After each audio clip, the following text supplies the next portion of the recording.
A crônica O Poeta do Povo, do Hélio Moreira da Silva, nos dá a possibilidade de lançarmos um olhar um pouco mais familiar, menos tradicional, para um grande nome da literatura brasileira,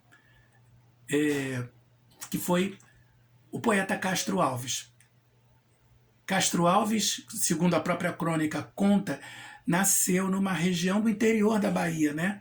Chamada de Recôncavo Baiano, uma região muito rica, por sinal, rica inclusive de natureza.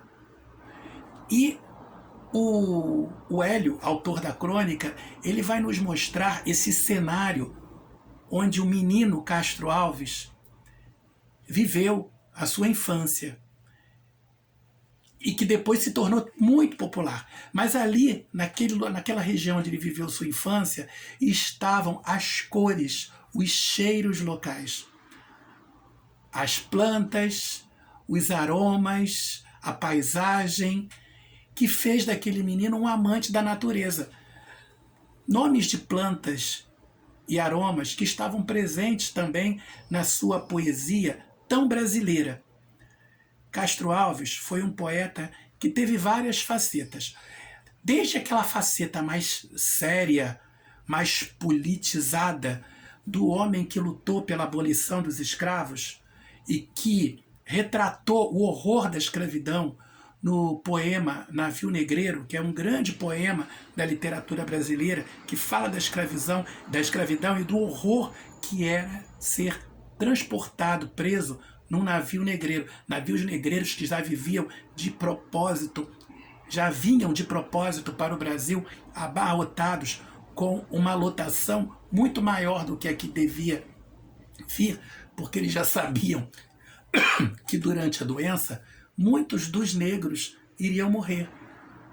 Mas durante muito tempo a sociedade brasileira suportou, talvez até se deliciou, se aproveitou da realidade da escravidão, da maneira como ela era, atribuindo a escravos o dever, praticamente, de ser escravo, a obrigação. Nasceu negro, foi trazido de um outro continente para cá como se fosse bicho, então é natural que seja escravo.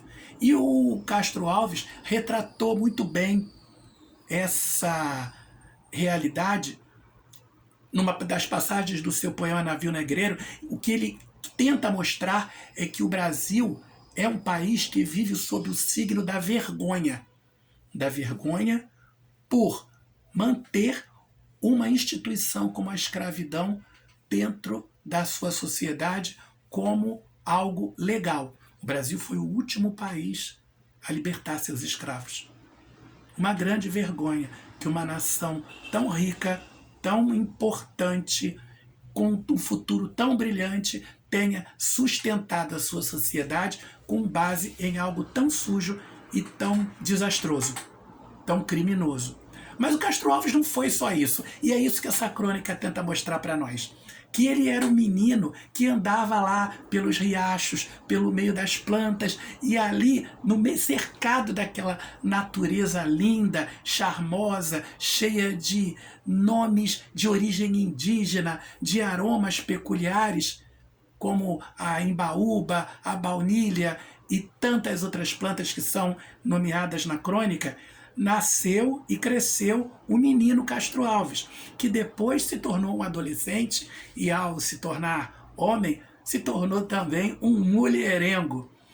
Adorava namorar, adorava as meninas, não deixava passar nenhuma e escreveu várias várias poesias líricas falando do amor que tinha por essas mulheres, inclusive nomeando cada uma delas, desde aqueles amores mais corriqueiros até mais efêmeros, mais passageiros, até aqueles que foram mais prolongados. E ali, nessa crônica, o autor, o Hélio, ele tenta mostrar que Castro Alves não foi só aquela figura sisuda, séria, ou serião, como ele diz, né, que aparecem nos livros da história da literatura brasileira.